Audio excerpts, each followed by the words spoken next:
Ano po ang inyong problema? Manugang ko po, naging pabaya sa anak. Hindi maayos ho ang pag-upa. Ang kinukuha ko po, yung parte ng tatay ko.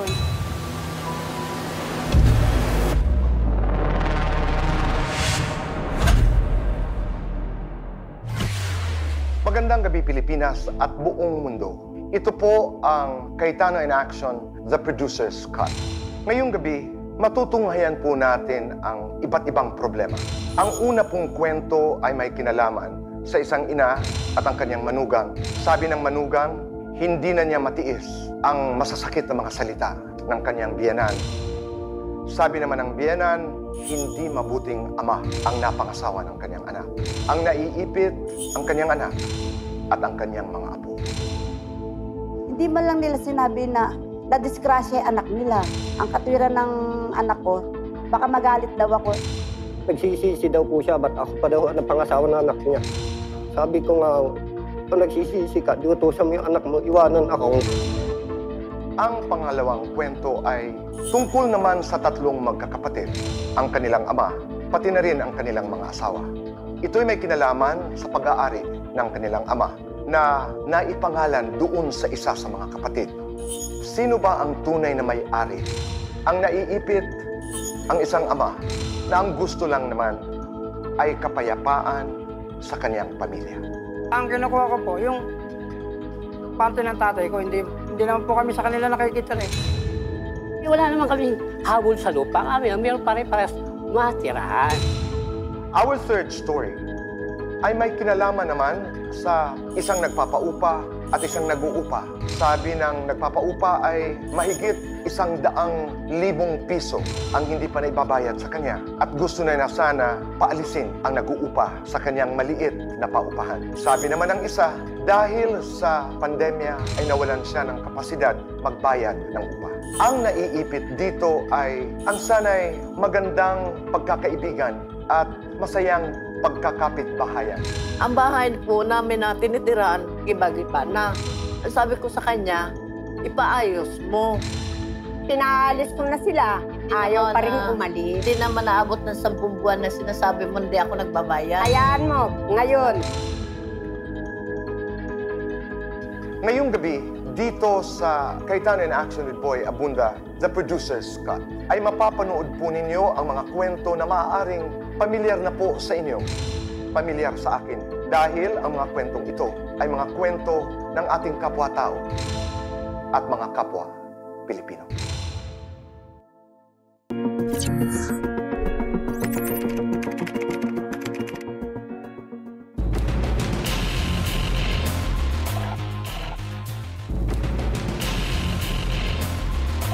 Sa ano po, manugang ko po na naging pabaya sa anak. Hindi man lang nila sinabi na nadisgrasya yung anak nila. Ang katwiran ng anak ko, baka magalit daw ako.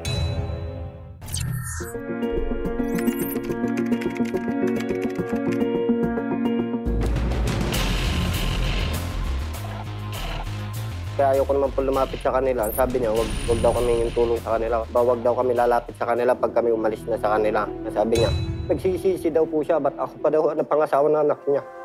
Sabi ko nga, kung nagsisisi ka, di utusan mo yung anak mo, iwanan ako.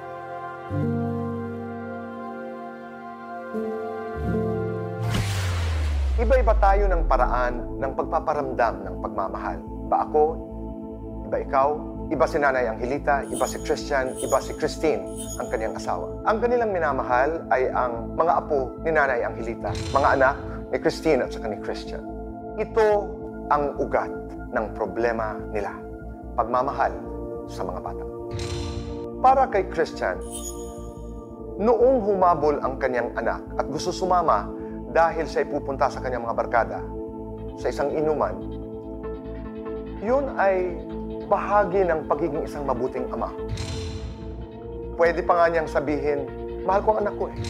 Gusto sumama sa akin, kaya pumayag ako.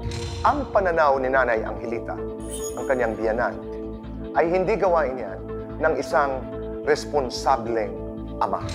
Pupunta ka sa barkada mo, isasama mo ang iyong anak.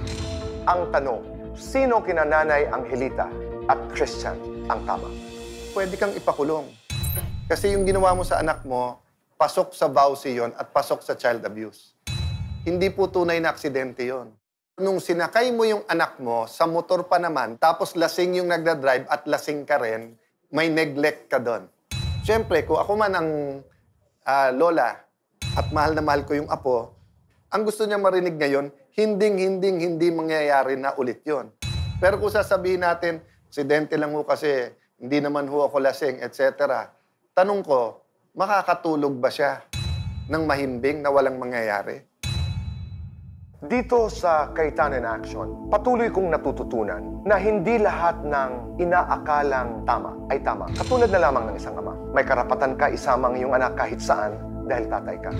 Not knowing na sa mata ng batas, this can be child abuse. Dito rin sa ating programa, hindi nag-aatubili si Kuya Alan at Ate Pia na sabihan ka na tama o sabihin sa'yo na mali ka. Hindi sila nag-aalinlangang yakapin ang kinakailangang yakapin. Pero minsan naman, may mga taong kinakailangang tapikin. Ate, may sabihin ka? Napakarami pa. Okay, go ahead. Inaantay lang kita. Okay, sige. Lahat naman nung sinabi ni Alan, I agree, no? Dagdag na lang. Sabi mo, hindi ako lasing. Uminom lang. Ano bang pinagkakaiba nung nakainom at hindi ako lasing? Nagpaliwanag ka, sabi mo, hindi ka pa gaganyan-ganyan. Yung lasing gaganyan-ganyan. Okay. Kaya ang tanong ko sa'yo, kaya mo bang bigyan ang sarili mo ng panibagong, kumbaga sarili mong sa pasan mo, no? Na para sa mga anak ko, hindi na ako iinom. Kasi, ang kasunod na babanggitin ko, sabi mo, mabuti akong ama. Napapakain ko naman sila ng 3 beses sa isang araw. Yun lang ba ang obligasyon ng ama? Paano kung na-ospital? Kaninong obligasyon yon? Sabi ng batas, una sa magulang. Pagka kinapos kayo, tutulong naman ang ano. Tapos, sabi mo, hindi ka tumakbo sa kanya, hindi ka humingi ng tulong dahil nasabihan kayong tumayo kayo ng sariling paa nyo. Pride mo yon, yabang mo yon. Tingin mo, pag nalaman niyang na-aksidente yung anak niya, hindi siya magkakandara pa, hindi niya mahal ang apo niya? Na-aksidente yung apo niya? Hindi niyo sinabi? Dahil ang yabang nyo. Ang yabang nyo. Pride. O Al, ikaw magsabi. Ano sabi sa Bible? Di ba yan ang isa sa pinaka... Pride comes before the fall. Paano kung duguan yun? Hindi nyo tatakbuhin yung lola, hayaan yung mamatay dahil sa pride nyo? Kaya hindi kayo matinong magulang. Hindi kayo matinong magulang. Pinabayaan nyo na overnight yung anak nyo ganun? Dahil ayaw mong lumapit sa nanay mo? Ikaw, sino nagpalaki sa'yo? Mami ko po. Nag-uusap ba kayo? Eh, ba't hindi ka nakikinig sa kanya? Ba't hindi ka nagsabi sa kanya? Bakit hindi mo nakuhang? Sorry mahal, sorry. Tatakbo lang ako kay nanay dahil kailangan natin ng tulong. Huwag kang magalit. Ba't di mo nagawa yun? Nanay ka. That's your #1 job. Kaya niyang tumayo sa sarili niya, yung anak mo hindi kaya. Ba't ka pumayag na hindi kayo tumakbo sa nanay mo? Dahil ayaw mong mapagalitan kayo.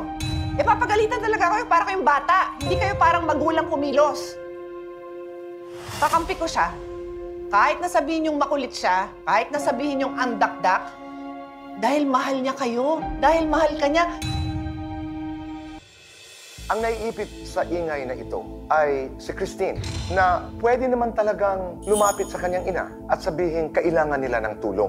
Pero para bagang sa pagkakataong ito, hindi ko alam kung tama o mali. Pero parang pumapanig si Christine sa kanyang asawa na ang pinaiiral ay pride. Dahil sinabihan mo ako na hindi ako mabuting asawa, kulang na lang sabihin at my daughter deserves a better man.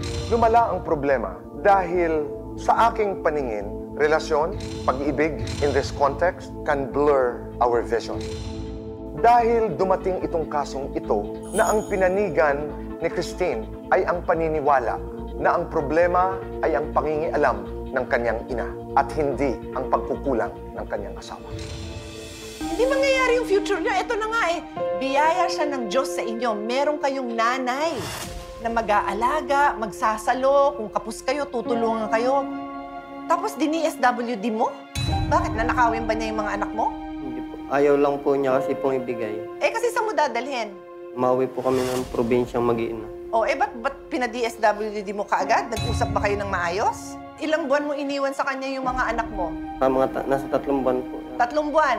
O, tapos nung binidyo daw niya yung anak niya, nakita niyang medyo payat. Hindi mo maisip na sa mata ng isang nanay, teka, mag-aalala siya na yung anak niya, yung mga apo niyang inaalagaan niya, alam naman niyang hindi naman steady ang trabaho mo. Hindi mo maintindihan na ganun niya iniisip yon. Pagkatas alagaan yung anak mo, dini-SWD mo? Masama ba siyang tao? Ang batas ng Diyos, meron kayong free will, may desisyon kayo. Malaya kayong magdesisyon. Pero ang batas ng Diyos, may consequence yung inyong desisyon. So, eto pangarap mo, pero eto gagawin mo. Hindi mo makukuha pangarap. Pero, gawin mo yung dapat para makuha yung pangarap. Maniwala ka, may mga miracles na mangyayari dyan. Kaya ako, my heart breaks na nakikita kong in pain siya dahil lahat naman ng gusto niyang gawin, para lang naman sa ikabubuti niyo. Pwede bang marinig ng nanay mo na meron kang pasasalamat, tapos ngayon yung tuloy-tuloy naman niyang tulong, pagsalo sa inyo, nagkakanda utang-utang din siya. That is the burden of women. Tayong mga nanay, karga natin yung nanay natin, lola natin, anak natin, pinsan natin. Tayong lalaki, tayo ng ligaw. Hindi pwedeng pag nagsama na o sinagot na o asawa na, tigil na yung ligaw. Kung ano ligaw natin nung umpisa, ganun pa rin yung... Nasaan na tayo sa kwentong ito?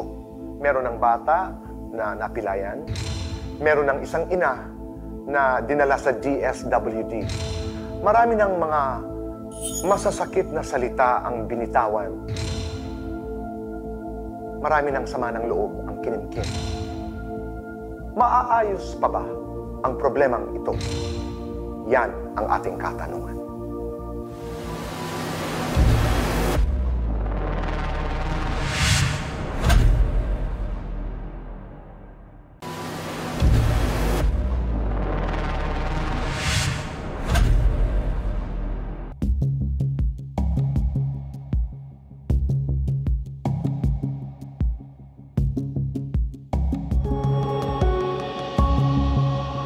Susundan ko yung sinabi ni ate. Ano bang gusto niyong mag-asawa sabihin kay... Nagtitingin po ako sa mami ko. Sa lahat ng tulong niya para sa amin, tsaka sa mga anak ko. Nandiyan pa rin po siya para sa amin mag-asawa. Kahit po marami na po kami tragedya nangyari. May maraming salamat kahit sinasabi to noon sa'yo. Natago ko lang kasi kahit masama ang loob mo sa aming mag-asawa, mahal na mahal ka namin. Eh, hindi kita makayang iwan. Kaya gusto ko pa rin po uuwi sa inyo.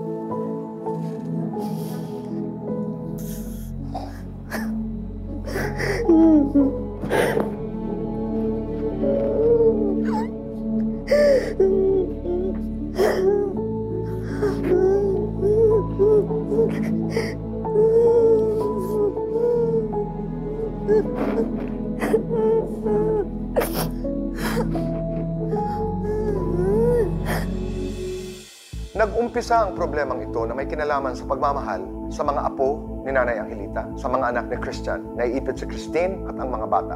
Sa dulo nito, may mga bagay na natutunan si Christian, pati na rin si Christine, pati na rin tayo. Importante pala ang naririnig natin ang isa't isa. Importante pala na nasasabi natin ang dapat sabihin. Lalong-lalo na kung ang gusto mong sabihin ay, Nanay, maraming salamat at mahal kita. Nay, patawarin mo ako, nagkamali kami. Ito yung sinasabi ni Kuya Ala na pride. Ito yung sinasabi ni Ate Pia na kailangan magpakumbaba para mangyari ang pagpapatawad. Ang bawon ko dito, maliban doon sa our responsibility to express our love, to articulate our love. Nariyan na ang pagpapakita noon. But it is important to say it. It is important to ask. Lalo na kung ang pinag-uusapan ay pagmamahal sa mga apo, pagmamahal sa nanay, pagmamahal sa anak. Minsan, nahihiya tayo. Minsan sinasabi natin, alam na yan. Minsan sinasabi natin, alam na ng nanay yan. Alam na ng asawa ko yan. Hindi na kinakailangan sabihin. Pero kailangan natin sabihin. So my takeaway is, if you want to say, Nanay, patawarin mo. Nanay, mahal kita. Nanay, mali ang ginawa namin. Nanay, ikaw ang pipiliin namin. Nanay, maraming salamat sa pagmamahal sa amin, pag-aalaga sa aming mga anak, sa inyong mga apo. Sabihin natin, let's say love. Express it, articulate. Lalong-lalo na pagkatapos ng pandemya, alam natin kung hanggang saan at kailan natin kaya sabihin na mahal natin ang ating mga magulang, na mahal natin ang ating mga anak. So say, I love you, because tomorrow is never promised. Nahingi po ako sa inyo ng pasensya. Salamat. Kahit marami ako naging kasalanan sa inyo, hindi niyo pinababayaan yung mga apo niyo. Tagal na kasi pinatawad. Pasalamat po sa inyo.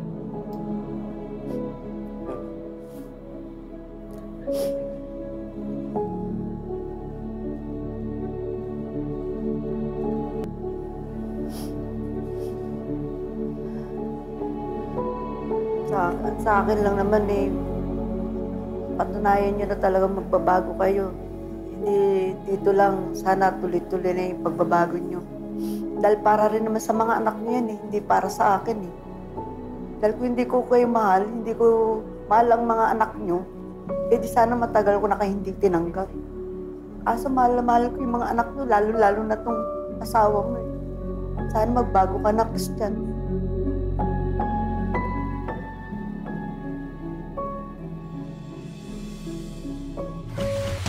Ipinamili ng gamit pang manicure at pedicure si Nanay Angelita bilang tulong sa kanyang hanap buhay. At si Christian naman ay binigyan ng power tools para sa kanyang trabaho sa construction.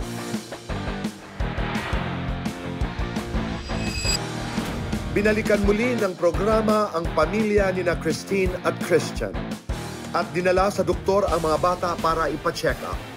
Si Christian naman ay nai-enroll sa isang special TESDA carpentry course at naghihintay na lamang mapuno ang minimum na 25 enrollees.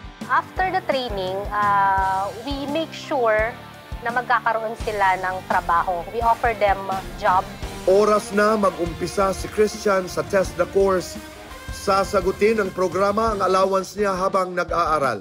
Maraming salamat po kay Kuya Alan at Pia at kay Tito Boy sa binigay niyong tulong sa akin upang makabalik sa pag-aaral. At salamat din po sa binigay niyong tulong sa aming 3 anak upang maipagamot. Maraming salamat po sa Cayetano in Action with Boy Abunda.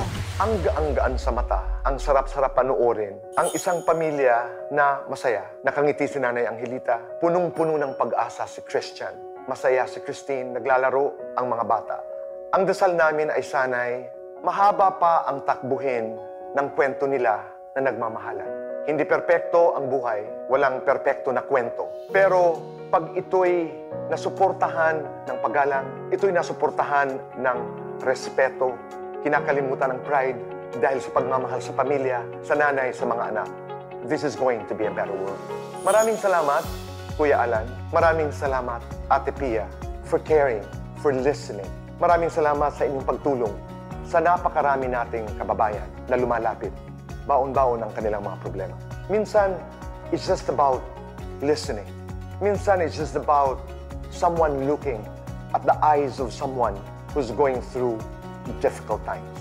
Yun po ang meron dito sa Cayetano in Action. Hanggat makakaya, lahat pinakikinggan.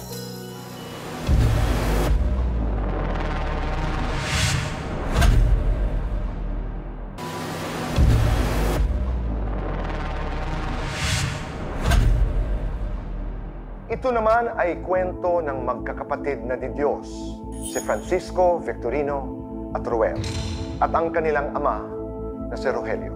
Naundoy ang bahay ni tatay. Ito'y nasira.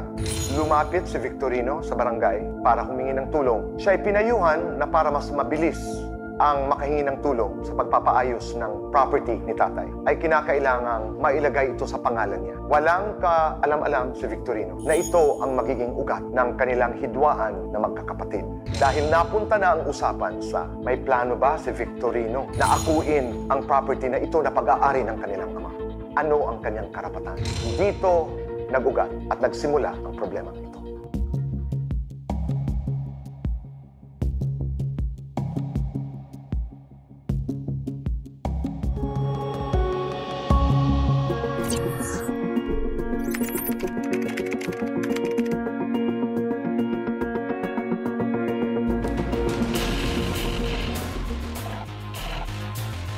Nagulat na lang po ako nung kapangalan kay Victorino, yung master list po. Ang tinanong po namin, Chairman, ang sabi po, wala po siyang kapatid. Victorino, so yung paratangan ka na pinilit nyo ang inyong ama Ay, hindi po. na ilagay ang Wala po nangyari yun. Alam ni lupa German sa po. pangalan mo Opo. ay hindi totoo. Hindi po totoo yun. Ilang taon na rin nagdaan, nagulat ako, natayuan ng bahay. Tapos nung pinapalakad sa akin yung papel, pagdating sa munisipyo MSO po, hinahanapan ako ng death certificate para may lipat po sa akin. Hindi ko pa nasikaso kasi may trabaho din po ako. Sino ang may gustong mailipat sa iyo yung papel? Nanay ko po, tsaka yung tatay ko po. Pero pumanaw na nga ang nanay. Opo, So gusto ng tatay na mailipat yung pangalan sa akin po. sa iyo. Hindi mo maasikaso, may trabaho ka. Opo. Kaso ayaw pa rin po nilang tumigil eh. Lalo po yung asawa. Lalong umaangkin sa lupa Saan niya. sila ayaw tumigil? Sana gustong-gusto po nila kami Kayo mawalan ng mapalayas din sa bahay, bahay kaya na yun. ganun Oh, ayun. Eh, may karapatan po ako kasi bunso po ako eh. Oo, Ang bunso kinukuha ko po, yung parte ng tatay ko, hindi naman po kami sa kanila nakikita eh. Eh, wala naman kaming habol sa lupa. Kami, meron pare-parehas matirahan. Nang hindi yung pag-along-galong tayo, hindi natin alam saan tayo titira. Nung lumipat sila doon, gumanda buhay nila. Kung umuo pa sila, mabibili ba nila yung gusto? Barangay Tanod siya, kampi sa kanya eh. Wala kami nagagawa. Kami pa rin ang mali. So hindi totoo na naipangalan sa iyo ang lupa dahil ikay malakas sa barangay, dahil ikay tanod. Hindi natin kailangan... Hindi yan totoo. Opo, hindi natin kailangan gamitin yung barangay. Ang sabi ni German Danny, nabubuhay pa siya, sige, wala problema, paalang pasama mo. Tay, titira ko dito kung pwede. O sige, gagawa tayo ng ano lang, parang papatunay na, sige, ikaw na muna bahala sa lupa ko kasi ikaw may kaya, ikaw muna magpagawa, ganun, parang ganun yun. Doon ang sinasabi sa sulat niya, na parang kaya niya pinirma, parang nagpapatunay na pumapayag siya, kaya may pirma. Kaya hindi dapat sila magalit o mawalan. Yung lupang yan para sa lahat yan. Hindi, huwag nilang isipin na paalisin nila. Sa akin sila magtanong para alam nila nangyayari. Naniniwala ba si Ruel na walang masamang intensyon si Victorino nung siya'y lumapit sa barangay para mapabilis ang proseso ng pagpapaayos ng kanilang bahay, kaya nailagay sa kanyang pangalan? Dahil pinaninindigan niya ni Victorino. Si Ruel naman, nung siya'y lumapit sa barangay at nalaman niya yon, sa puso ba niya, naniwala siya na may hindi magandang plano ang kanyang kapatid? Ito'y naging malala dahil pumasok na po ang kanilang mga asawa. Sabi niya, ito. Ang sabi niya, ganito. Lugi naman kami dyan dahil lahat naman kami may mga karapatan. Hanggang dumadating yung pagkakataon na lahat na nagsasalita, lahat na sumisigaw at hindi na nagkakarinig. Eh, yung sinasabi mong pambabastos at pagmumura ng kanyang asawa sa inyong ama, yan ba'y naresolba na noong nag-uusap kayo? Wala rin po, ganun pa rin po eh. Hindi mo tanongin ang tatay. Bumabalik at bumabalik lang din po yung ano na yun. Hindi mo tanongin ang tatay. Pag may karap po silang matinong tao, Halika rin pala. okay po silang kausap.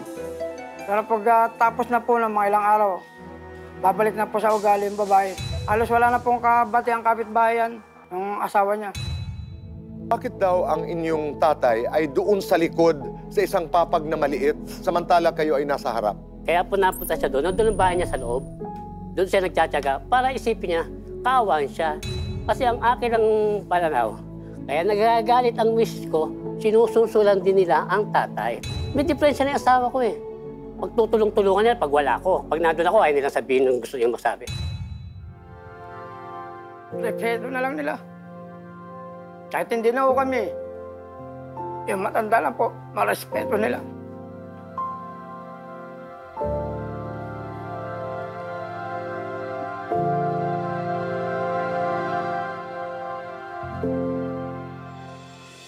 Ito po talaga ang kwento. Ang nagrereklamo sa Kaitanen Action ay ang eldest, si Francisco. Dumating sa ating programa, tumaas po ang kanyang presyon. Nagdesisyon ang Kaitanen Action na huwag na muna lumabas sa programa si Francisco dahil nga sa kanyang kalagayan. Ang nangyari, ang kanyang kakampi na si Ruel, his youngest brother, ang kanyang naging spokesperson.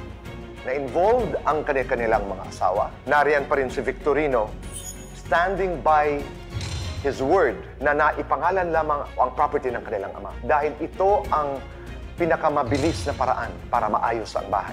lumalim, lumala, maaayos kaya ang problemang ito? Madadaan pa kaya ito sa tahimik na pag-uusap? Mananaig kaya ang respeto at pagmamahal nila bilang magkakapatid? Mangingibabaw kaya ang kanilang pagmamahal at respeto sa kanilang ama?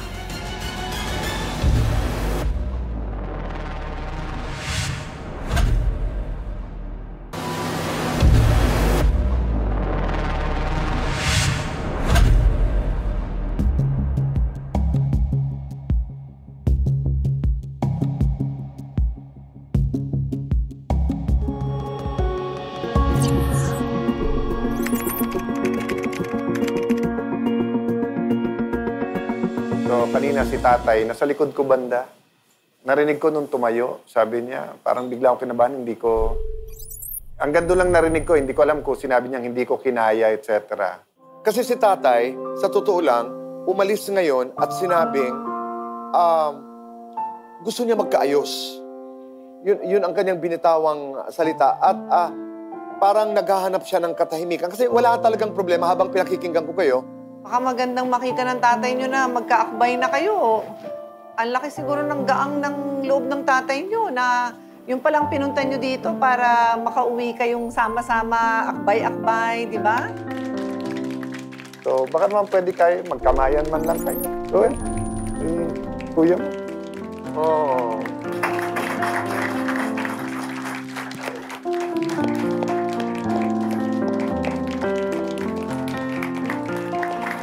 Tay, si Ruel at saka si Victorino, nagkaayos na. Ayan na. Kuya Alan, Ate Pia. Salamat po.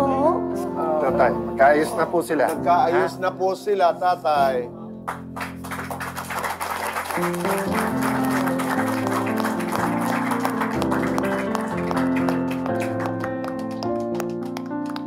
Ang sa akin lang, no, pakiusap ko sa mga kalalakihan, kung yung asawa nyo may mabanggit na hindi maganda tungkol sa kabila, pwede bang magkasundo kayo na huwag nang patulan?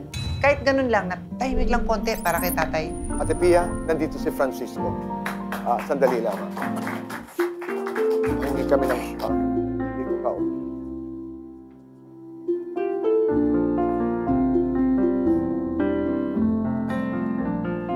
So, pagkakataon mo to, Francisco, baka may gusto ka rin sabihin sa mga kapatid mo at kay tatay. Kasi ba daw kami na magkakatulungan dito sa bahay din eh. Unawa, pasensya, dapat. Oo, tama. Bigayan. Hindi puro, kasi ayoko kasing magulong buhay eh. Ito, tahimik na buhay lang. Simple lang. Ang dami namin naging bisita dito, ha? Lalo si ate, hindi magpipigil yan pag tingin niyang mali o masama yung ginagawa. May pinagsabihin na niyan na spoiled brat ka, na mali ka, na ganyan. May humingi sa amin ng tulong. Sabi namin, bibigyan namin ng tulong pag aaralin sa TESDA. Kung pwede na lang daw, sa lisensya na lang. Tapos later on, pera na lang. Tapos binulong nung kasama, boss, bibili lang ng droga. Pero sa inyo, hindi ko man nakita yung inyo pong 4 na kapatid. Pero alam mo, ang dating sa akin, hardworking kayo na pamilya. Naghahanap lang kayo ng break talaga. At sabi ko kasi kanina, Francisco, kahit ate ko at mami ko, yun ang sinasabi sa amin 3 lalaki. Huwag kayong magsasalita ng masakit sa asawa nyo. Kasi kayo, kahit you didn't mean it, kahit bugso lang ng galit yon, nagsistik yun na trauma. No? So sa akin lang, huwag natin sayangin tong moment na to na muling nabuo pamilya nyo.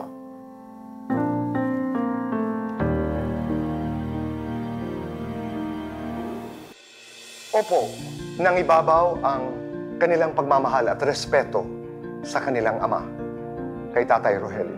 Nangibabaw ang pagmamahal nila sa isa't isa bilang magkakapatid. Ang natutunan ko ay hindi lahat ng akala natin ay tama. Hindi lahat ng unang pakiramdam natin, first impression, ay tama. Dahil noong pumunta sa barangay, si Ruel, at nalaman niyang nasa pangalan na ng kanyang kapatid, ang dami niyang conclusions. At ito'y dinagdagan pa ng ibang mga boses sa likod. Si Victorino naman, maganda ang intensyon pero kulang sa pakikipag-usap. Mata sa mata, puso sa puso. Hindi yung naiintindihan na yan ng kuya. Naulinigan ni Kuya Alan si Tatay Rogelio bago ang portion na ito. Na sinabing, hindi ko yata kaya. Nang ibig sabihin ay, hindi niya kayang makita ang kanyang mga anak na may sigalot. Maaaring hindi niya kayang magkagulo ang kanyang mga anak. Dahil ang gusto lang naman niya ay maayos ang lahat. Makapag-usap ng tahimik. Magkasundo-sundo ang kanyang mga anak. Kaya nung pumasok si Francisco at tumabi kay Victorino, si tatay naman ay tumabi kay Ruel, nakakaantig ng puso. Nakakaiyak nung nakita kong mahigpit na nagyakapan ang magkakapatid. Opo, kahit gaano kakomplikado, kahit gaano kahirap ang problema, pag nangibabaw ang respeto at pagmamahal ng bawat miyembro ng pamilya, lahat malalampasan. Maraming salamat, Kuya Alan. Maraming salamat, Ate Pia, sa inyong pakikinig, sa inyong pagkalinga. Maraming salamat.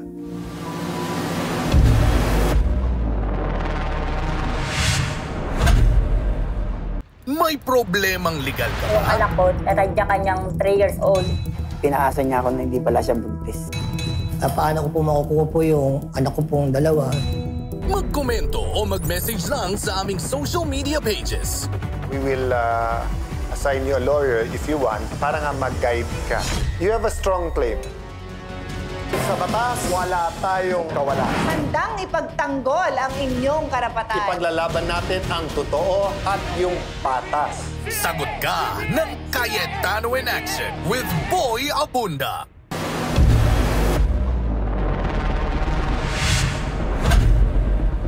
Ito po ay problema na pamilyar tayo dahil halos 3 milyong pamilyang Pilipino ang nangungupahan.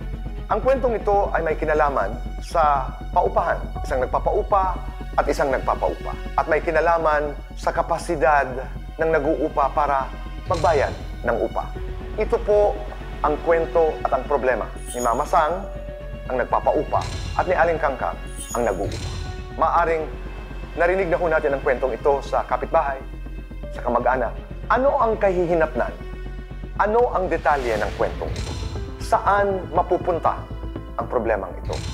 Meron bang light at the end of the tunnel? Ika nga ang kwentong ito.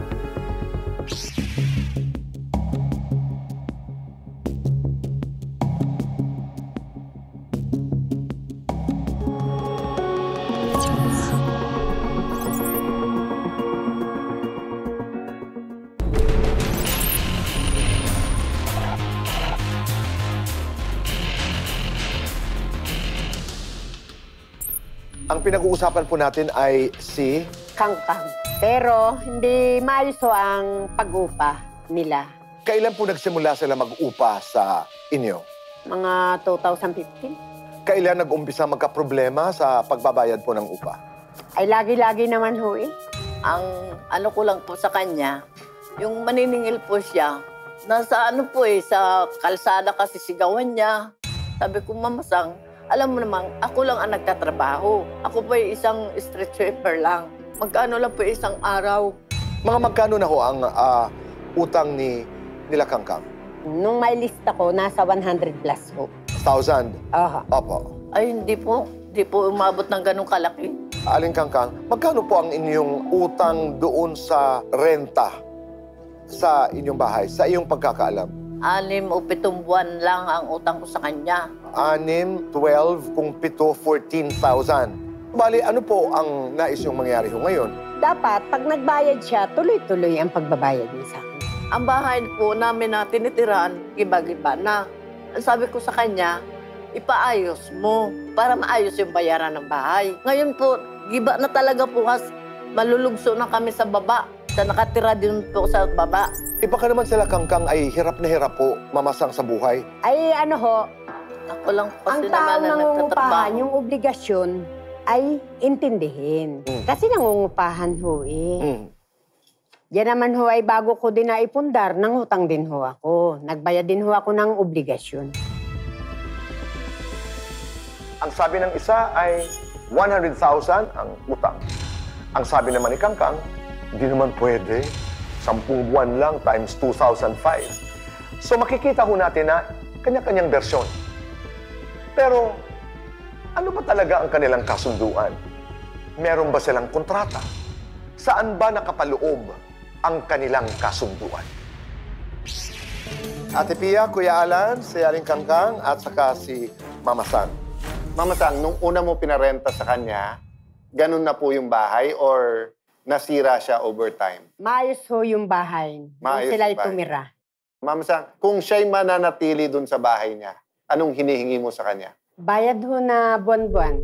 Sino bang matutuwa sa kanila? Kinakausap po yan sa bahay nila ng maayos. Bukod pa ang kalsada, pag ako'y may tupak na. Pinaalis ko na sila. Ayaw pa rin umalis. Hindi naman naabot ng 10 buwan na sinasabi mo hindi ako nagbabayad. Hayaan mo, ngayon. Nagbabayad ako sa iyo. Papipirmahin na kita. Kada bayad tama mo. yan. Wala talaga silang kontrata, wala talaga silang kasulatan na nagsasabing ito ang bayad, ito ang ating kasunduan. Katulad ng maraming mga transaksyon na pinapasok natin, I'm guilty. May mga pagkakataon dinadaan natin sa verbal agreement. May mga pagkakataon naman na dinadaan natin sa tiwala bilang magkakaibigan. Pero kaya bang ayusin ang hindi pagkakaunawaan, ang hindi pagkakaintindihan, gamit yung tiwala na meron tayo nung umpisa ng ating relasyon? Trabaho naman namin sa CIA with BA, hindi lang magbigay ng payo, pero humanap ng solusyon na makakatulong. So kung bibigyan namin kayo ng pang sari-sari store, pwede ba siya tumao doon para sa sari-sari store? Sino po? Siya, para bati na kayo. Tapos pupondohan ko yung sari-sari store nyo. Ay, ba't magkabakas ka? Kami na yun. Oo. Naghahanap lang kami ng paraan na makatulong Ano po? sa inyong Hindi. dalawa. Kaya ganito po kasi. Hindi ko maintindihan. Eto po, ha? Oh. Di pala ako black and white. Ako. Hindi ka kasi sanay makipag-usap sa Mama Sang. Okay.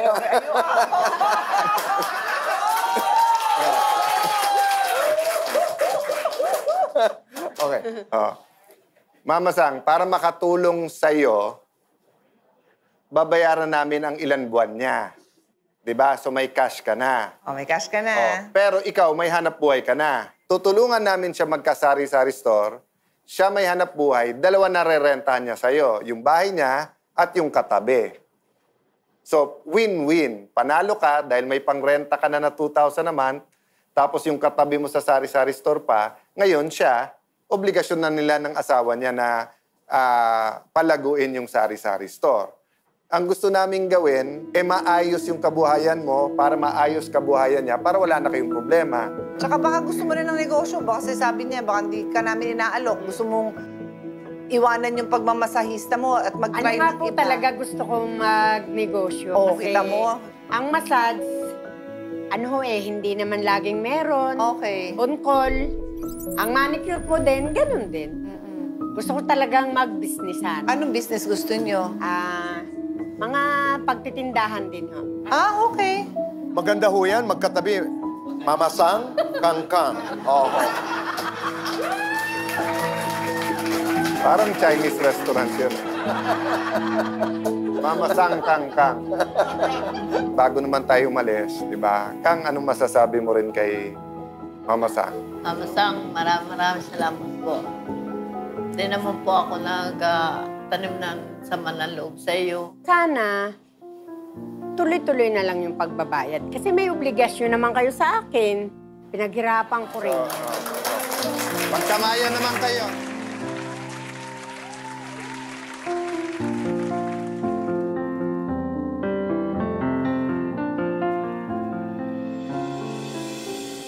Madalas naririnig natin, ang hirap talaga ng buhay. Totoo naman. Katulad nitong napanood nating problema, may kinalaman ho talaga ang kahirapan. Kasi ang basa ko, nung nag-uumpisa mangupahan si Kangkang kay Mama Sang, nagbabayad naman siya eh. Bilang isang street sweeper, nawalan siya ng trabaho noong pandemya. At doon nag-umpisa ang kanyang problema. Sa kabilang dako naman, hindi natin masisisi si Mama Sang. Hanap buhay niya ito. Disenteng hanap buhay. Parehong tama, parehong valid ang aking pananaw. Pero mula sa aking puso, ang aking dasal ay sana'y maibsan ang kahirapang ito dahil sa kanilang pagpupunyagi, dahil sa kanilang trabaho ngayon na may bago silang pagkakakitaan, sa tulong ng Cayetano in Action, sa tulong ni Ate Pia at Kuya Alan. Sana'y gumaan kahit papano ang kanilang buhay.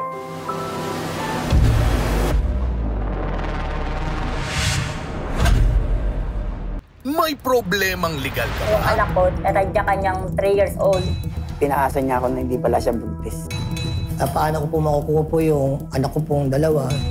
Magkomento o mag-message lang sa aming social media pages. We will assign you a lawyer if you want para nga mag-guide ka. You have a strong claim. Sa batas, wala tayong kawalan. Handang ipagtanggol ang inyong karapatan. Ipaglalaban natin ang totoo at yung patas. Sagot ka ng Cayetano in Action with Boy Abunda.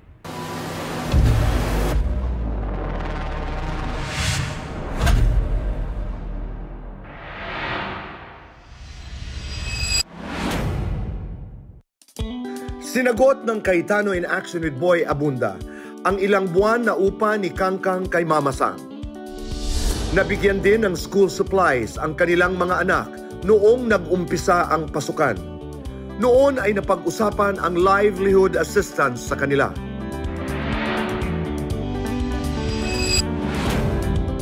Ngayon, nabigyan na ng programa ng kanya-kanyang pangkabuhayan si Mama Sang at Kangkang. Ayos na po ang pagkatayo namin sa isa't isa. Hindi na po kami nag-aaway hanggang ngayon. Ano na kami dalawa, friend na. Okay naman ang aming pag-uusap. Marami po akong natutunan na pananalita ng maayos sa mga pakikitungo ko sa mga borders ko. Natutunan po ako sa kay Pia Cayetano, kay Petra Cayetano. Kailangan tutuparin mo yung pag-uupa mo ng bahay. Tuloy-tuloy na po yung pag-uupa ko. Kangkang, ang aking masasabi sa'yo, ipagpatuloy mo yung magandang pakikitungo sa akin at para tayo ay magsama ng maayos hanggang tayo'y nabubuhay. Maraming salamat po. Leo, pangako po sa iyo, itong taon na ito, magtuloy-tuloy na rin yung bayad ko sa bahay. Salamat ho. Kami ay nabigyan ng pangkabuhayan at kami ho ngayon ay magkaayos na ni Kangkang.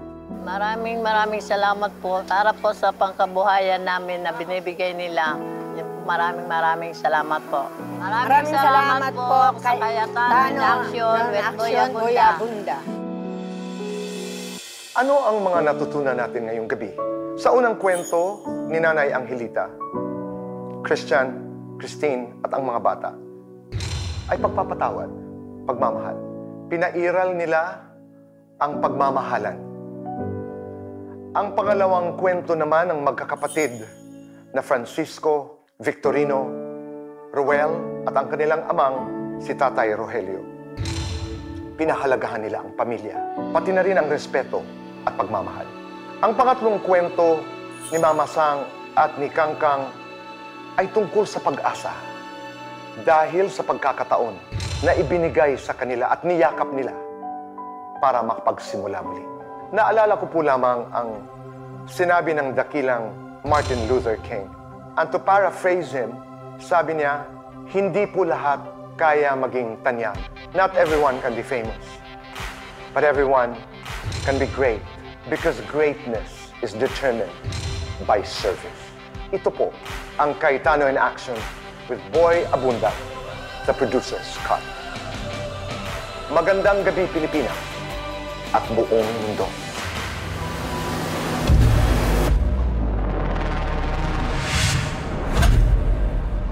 May problemang legal ka Yung ba? anak ko, natadya kanyang 3 years old. Pinaasa niya ako na hindi pala siya buntis. Paano ko po makukuha po yung anak ko pong dalawa? Magkomento o mag-message lang sa aming social media pages. We will assign you a lawyer if you want para nga mag-guide ka. You have a strong claim. Sa batas, wala tayong kawalan. Handang ipagtanggol ang inyong karapatan. Ipaglalaban natin ang totoo at yung patas. Sagot ka ng Cayetano in Action with Boy Abunda.